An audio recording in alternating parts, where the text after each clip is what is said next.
Hello my beautiful souls, welcome back to my channel. आज की reading में हम देखने वाले हैं कि आपके पार्टनर आपसे क्या कहना चाहते हैं। नो कांटेक्ट में रह के उनकी फीलिंग्स आपको लेकर कैसी हैं और ऐसा क्या है जो वो आपसे कहना तो चाहते हैं लेकिन चाह कर भी आपसे कह नहीं पा रहे हैं। रीडिंग जनरल है, आप लोगों के साथ जितना रेजोनेट करती है आप उतना रखिए, जितना रेजोनेट नहीं करता है उसे जाने दीजिए। मेल एंड फीमेल सभी के लिए और सारे ही साइंस के लिए रीडिंग है। रीडिंग टाइमलेस है, तो जिस वक्त पे आपके सामने आती है उस वक्त पे रीडिंग आपके साथ रेजोनेट कर सकती है। तो चलिए स्टार्ट करते हैं। हाइलाइटेड साइंस बता देती हूँ, ये साइंस आपके या फिर आपके पार्टनर के हो सकते हैं। आप लोग फायर साइन के हो सकते हैं, एरीज, लियो, सैजिटेरियस। वाटर साइन के हो सकते हैं, कैंसर, स्कॉर्पियो, पाइसेस। नंबर्स अगर मैं आप लोगों के लिए देखूं तो मुझे यहाँ पर पे नंबर 4 इंपॉर्टेंट दिखाई दे रहा है। आप लोगों के लिए अप्रैल मंथ इंपॉर्टेंट हो सकता है। नंबर 3 इंपॉर्टेंट हो सकता है, मार्च मंथ आप लोगों के लिए इंपॉर्टेंट हो सकता है। यहाँ पर पे लियो की एनर्जी काफ़ी स्ट्रॉन्ग निकल के आई है, एरीज की एनर्जी काफ़ी ज़्यादा स्ट्रॉन्ग निकल के आई है, पाइसेस की एनर्जी काफ़ी ज़्यादा स्ट्रॉन्ग निकल के आई है और नंबर 10 अक्टूबर मंथ भी इंपॉर्टेंट दिख रहा है यहाँ पे। तो चलिए स्टार्ट करते हैं एनर्जीज़ को। सबसे पहली बात मुझे ये नज़र आ रही है कि ये जो इंसान है वो आपको बताना चाहते हैं कि वो इंतज़ार कर रहे हैं आपका। वो इंतज़ार कर रहे हैं कल के दिन सब चीज़ें सही हो जाने का। वो इंतज़ार कर रहे हैं किसी मैजिक का। वो इंतज़ार कर रहे हैं कि समय आप लोगों के बीच में सही हो सके, जो कि इस समय पे सही नहीं है। आपके पार्टनर, आपकी जो पर्सन है, वो कहीं ना कहीं ओवर थिंकिंग बहुत करते हैं, बहुत सोचते हैं आपके बारे में। और जब भी आपके बारे में सोचते हैं तो वो अपने आप को समझ नहीं पाते, वो अपनी फीलिंग्स को नहीं समझ पाते। कहीं ना कहीं आपको समझने के चक्कर में वो खुद कंफ्यूज होकर बैठे हुए हैं।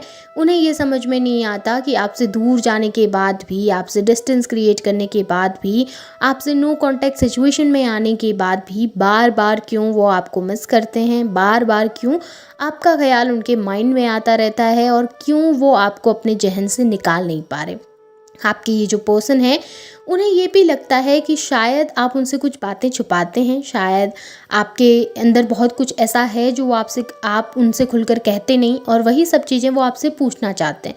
वो पूछना चाहते हैं आपसे कि ऐसा क्या है जो आप उनसे हाइड करें, या ऐसा क्या है जो आप उनके लिए फील तो करते हैं लेकिन उनके सामने एक्सप्रेस नहीं करते या उन्हें नहीं बताते। और ख़ुद भी ये इंसान ना बहुत कुछ ऐसा है या ऐसी बहुत सारी फीलिंग्स हैं जो वो फील तो कर रहे हैं, महसूस तो कर रहे हैं, लेकिन खुलकर आपके सामने कह नहीं पा रहे हैं इस समय पे। और इस समय आपको ये भी बताना चाह रहे हैं कि मेरे माइंड में बहुत कुछ चल रहा है, मेरे माइंड में बहुत सारे थॉट्स चल रहे हैं और उन सब थॉट्स को मैं गैदर करने की कोशिश कर रही हूँ, मैं समझने की कोशिश कर रहा हूँ या कर रही हूँ कि कैसे सिचुएशन को सही किया जा सकता है, कैसे हम दोनों के बीच के डिस्टेंस को सही किया जा सकता है। हाँ, वो चाहते हैं आपके साथ आगे बढ़ना, हाँ वो चाहते हैं चीज़ों को सही करना, लेकिन इस समय पे उनको खुद भी नहीं पता कि कैसे वो चीज़ें सही कर पाएंगे, कैसे वो चीज़ों को वर्कआउट कर पाएंगे। क्योंकि जितना भी कोशिश करें उतना ज़्यादा वो कन्फ्यूजन में चले जाते हैं, उतना ज़्यादा वो ओवरथिंक करने लगते हैं। यहाँ पे ये पर्सन कहते हुए नज़र आ रहे हैं कि मेरी फीलिंग्स, मेरे इमोशन तुम्हारे लिए काफ़ी ज़्यादा स्ट्रॉन्ग हैं। आपके जो पर्सन है, आपके जो पार्टनर हैं, ये डेफिनेटली आपके लिए काफ़ी स्ट्रॉन्गली फील करते हैं। इनकी फीलिंग्स, इनके जज्बात आपको लेकर काफ़ी स्ट्रॉन्ग हैं, लेकिन हाँ, जब समय आता है, जब टाइम आता है, उस वक्त पे शायद इनके अंदर ईगोस्टिक नेचर भी ज़्यादा है। मेटलिस्टिक पर्सन है तो ईगो ज़्यादा है इनके अंदर, एक्सप्रेस करने में इनको बहुत ज़्यादा दिक्कतें पैदा होती हैं, खुलकर अपनी फीलिंग जाहिर नहीं कर पाते। क्योंकि कभी कभी इनको लगता है जो इंसान इमोशनल होता है लोग उसका फ़ायदा उठाते हैं। इनको लगता है कि लोग अगर अपनी फीलिंग्स, अपने जज्बात को खुलकर लोगों के सामने जाहिर करते हैं तो शायद सामने वाला उनके जज्बातों को नहीं समझता और कहीं ना कहीं वो लोग वीक फील करने लगते हैं, वो लोग कमज़ोर फील करने लगते हैं उस इंसान के सामने। तो ये खुद को स्ट्रॉन्ग दिखाना चाहते हैं, खुद को मजबूत दिखाना चाहते हैं और ये नहीं दिखाना चाहते कि इस समय शायद उतने ओवर रिएक्शन के बाद, शायद आपको छोड़ देने के बाद अभी जो ये चीज़ें फील कर रहे हैं वो अगर आपके सामने एक्सप्रेस करेंगे, वो शायद आपको बताएंगे तो फिर आप उनको गलत समझने लगेंगे। आपको ये लगने लगेगा कि एक बार में ये इंसान मुझे बोलता है कि मुझे साथ में नहीं रहना, एक बार में ये इंसान मुझे बोलता है कि मुझे चीज़ें तेरे साथ ठीक नहीं करनी है, तुम्हारे साथ ठीक नहीं करनी है, और दूसरे ही पल में ये आके मुझे बोल रहे हैं कि मेरी फीलिंग्स तुम्हारे लिए बहुत ज़्यादा है। कहीं आप उनको गलत ना समझ लें, इसलिए वो चीज़ों को अपने तक रखने की कोशिश कर रहे हैं। हाँ, कन्फ्यूज़्ड हैं, हाँ, माइंड में बहुत सारी चीज़ें चल रही हैं और किसी एक फ़ैसले पे आ पाना इनके लिए इस समय पे थोड़ा मुश्किल हो रहा है। जैसे कि मैंने आपको बताया कि कन्फ्यूजन है, डेफ़िनेटली बहुत कन्फ्यूजन है और एक डिसीजन ले पाना इस समय पे मुश्किल है। आपसे बस ये कहना चाहते हैं कि थोड़ा-सा पेशेंस रखो, थोड़ा-सा पेशेंस रखेंगे अगर आप, थोड़ा-सा पेशेंस रखने के लिए वो कह भी रहे हैं आपसे कि थोड़ा इंतज़ार कर लो, थोड़ा वेट कर लो, मैं जैसे ही डिसीजन पे आऊँगा या आऊँगी, मैं तुम्हारे पास ज़रूर आऊँगा, तुम्हें कमिटमेंट भी दूँगा। बट तुम्हें कमिटमेंट देने से पहले मैं पहले खुद श्योर हो जाना चाहता हूँ, मैं पहले खुद समझ लेना चाहता हूँ कि मुझे सच में चाहिए क्या। क्योंकि इस समय अगर वो आपके पास आके कमिटमेंट देंगे और अगर उनको फ्यूचर में वो सब चीज़ें नहीं चाहिए होंगी या उनकी फीलिंग्स इतनी स्ट्रांग नहीं होंगी, तो शायद कहीं ना कहीं आप हर्ट हो जाएंगे। तो वो ये भी नहीं चाह रहे हैं कि वो आपको हर्ट कर दें। तो बस वो आपसे ये चाहते हैं कि आप थोड़ा-सा इंतज़ार कीजिए, जैसे ही वो श्योर होंगे अपनी चीज़ों को लेकर आपके पास आकर आपको कमिटमेंट ज़रूर देंगे, क्योंकि आपके साथ वो भी फ्यूचर देखते हैं, आपके साथ वो भी ग्रोथ देखते हैं। उन्हें भी पता है कि आपके साथ रहकर वो कितने कंफर्टेबल हैं, उन्हें भी पता है कि आपके साथ रहकर वो कितना खुश हैं, उन्हें भी पता है कि आपके साथ रहकर उनको जो चीज़ें रिसीव हो सकती हैं, वो किसी तीसरे पर्सन के साथ नहीं होंगी। क्योंकि जितना प्यार, जितना अफेक्शन आपके अंदर है, जितनी आप उनकी रिस्पेक्ट करते हैं, जितना आप उनकी केयर करते हैं, उतना कोई तीसरा पर्सन कभी करेगा नहीं। ये वो बहुत अच्छे तरीके से जानते हैं। और अपनी लाइफ में किसी ऐसे इंसान को छोड़ देना जो आपसे प्यार करता है, जो आपके लिए फ़ील करता है, वो बेवकूफ़ी है बहुत बड़ी। और ये वो भी जानते हैं बहुत अच्छे तरीके से, आपके पार्टनर को भी पता है कि ये बेवकूफ़ी वो कर रहे हैं इस समय पे। और वो चीज़ों को लेकिन श्योरिटी के साथ करना चाहते हैं, वो चीज़ों के लिए श्योर होना चाहते हैं। पहले वो 100% कन्फर्म होना चाहते हैं कि हाँ, मुझे यही इंसान चाहिए, मुझे इसी के साथ रहना है, मुझे इसी के साथ कंटिन्यू करना है। और जैसे ही वो श्योर होने लगेंगे, जैसे ही उनको वो कन्फर्मेशन मिलेगा, वैसे ही आपके पास आएंगे, आपको कमिट करेंगे, आपके साथ रहेंगे और आपके साथ इस रिलेशनशिप को आगे बिल्ड करने में मेहनत भी करेंगे। इस समय एनर्जी थोड़ा सा स्लो दिखी है, इस समय एनर्जीज थोड़ा सा ऐसी नज़र आ रही है कि ओवर थिंकिंग ज़्यादा है, सोच विचार ज़्यादा है और उन चीज़ों को अभी अपने थॉट्स को गैदर नहीं कर पा रहे हैं। आपसे ये भी कहना चाहते हैं कि आपसे दूर जाने के बाद उनकी लाइफ में कुछ भी अच्छा नहीं हुआ, आपसे दूर जाने के बाद उनकी लाइफ में चीज़ें बैलेंस ही नहीं है, कहीं पर पे मन ही नहीं लग रहा, कोई रिलेशनशिप अच्छा ही नहीं चल रहा। आपके जाने के बाद आगे बढ़ने की कोशिश की है उन्होंने, लेकिन वहाँ पर भी उनको फेलियर्स रिसीव हुए हैं, कहीं पर भी उनके काम सही से नहीं हो पा रहे हैं, क्योंकि अभी वो बैलेंस थॉट में नहीं है, अभी वो एक अच्छे थॉट में नहीं है, अभी वो एक अच्छी बैलेंस एनर्जी में नहीं है।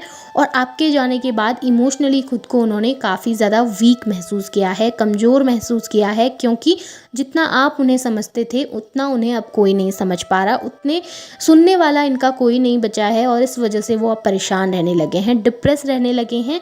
आपको ये भी कह रहे हैं कि रातों को अच्छे से सो नहीं पा रहे हैं, नींद अच्छे से नहीं आती है, फीलिंग्स अच्छे से एक्सप्रेस नहीं कर पाते हैं और कहीं न कहीं इन सब चीज़ों की वजह से उनकी पर्सनल लाइफ में भी दिक्कतें पैदा हो रही हैं, उनके वर्क प्लेस में भी दिक्कतें पैदा हो रही हैं और वो इस समय अपनी लाइफ में काफ़ी परेशान हैं। बर्डन और रिस्पॉन्सिबिलिटीज़ काफ़ी ज़्यादा हैं, जिस वजह से वो खुद को हर्ट कर चुके हैं, खुद को परेशान कर चुके हैं और इस परेशानी से बाहर भी इस समय पे नहीं निकल पा रहे हैं। और काफ़ी ज़्यादा एंजाइटी, काफ़ी ज़्यादा डिप्रेशन की एनर्जी है, काफ़ी ज़्यादा वीकनेस इस इंसान को फ़ील हो रही है। सो यही सब चीज़ें हैं जो ये पर्सन आपसे शेयर करना चाहते थे, आपको बताना चाहते थे। बस आपसे इतना चाहते हैं कि थोड़ा उन पे ट्रस्ट कीजिए, थोड़ा उनसे इंतज़ार कीजिए, उनका जितना प्यार आप करते हैं उतना प्यार उनके लिए रखिए। वो जैसे ही चीज़ों को सॉर्ट आउट करेंगे, अपनी लाइफ़ की चीज़ों को लाइन पे लेके आएँगे, वैसे आपके पास आकर आपको कमिटमेंट ज़रूर देंगे। सॉरी फ़ील करते हैं, हर्ट फ़ील करते हैं, उन्हें पता है कि आपको हर्ट किया है, उन्हें पता है कि आपको तकलीफ़ दी है, उस चीज़ के लिए डेफ़िनेटली सॉरी ये पर्सन मुझे दिखाई दे रहा है, डेफ़िनेटली कन्फेस करना चाह रहा है। बहुत कुछ कहना चाहते हैं लेकिन ना वही मन के अंदर दबा के बैठे हुए हैं अपनी फीलिंग्स, अपने इमोशंस को। अब मैं इस पर्सन के ना कुछ हैंड रिटन मैसेजेस भी निकालूंगी, देख लेते हैं कि और ऐसा क्या है जो ये पर्सन आपके सामने कन्फेस करना चाहता है या आपसे कहना चाहता है इस समय पे। हैंड रिटन मैसेजेस के ज़रिए हम ये सब देखने वाले हैं, इनकी एनर्जीज़ को।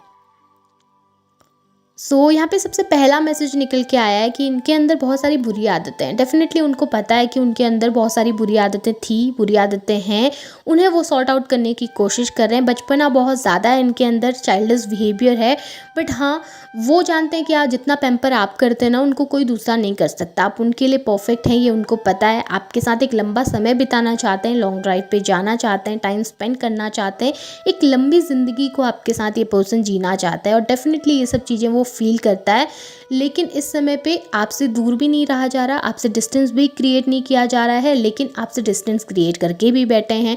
तो अंदर से ही कंफ्यूज हैं, एक तरफ से आपसे दूरी बर्दाश्त नहीं हो रही और दूसरी तरफ से आपसे दूर भी रह रहे हैं। इस समय आपसे पूछना चाहते हैं कि आप इतना ज़्यादा क्यों उनसे नाराज़ हैं, इतना ज़्यादा क्यों खफा हैं। उनकी गलतियाँ उनको पता हैं और डेफिनेटली वो चाहते हैं कि आप दोनों के बीच में चीज़ें सही हों, आपकी एक हैप्पी लाइफ हो, आप साथ में हो सकें। ये पर्सन बहुत कुछ फील करता है, इनके मन के अंदर बहुत कुछ है, बट ये इस समय पे ना वो सब चीज़ें कह नहीं पा रहे हैं आपसे। कोशिश कर रहे हैं कहने की, लेकिन अपने अंदर दबा के बैठे हुए हैं, थोड़ा सा ना एक्सप्रेसिव नहीं है। जैसे ही इनको समझ में आएंगी चीज़ें डेफिनेटली एक्सप्रेस करेंगे, आपके पास आकर आपको बताएंगे। सो ये इस पर्सन के मैसेज हैं। होप आपके साथ चीज़ें रेजोनेट हुई होंगी, आपको रीडिंग पसंद आई होगी। पसंद आई है तो इसे क्लेम कीजिए, लाइक कीजिए, शेयर कीजिए, चैनल को सब्सक्राइब भी कीजिएगा। Thank you.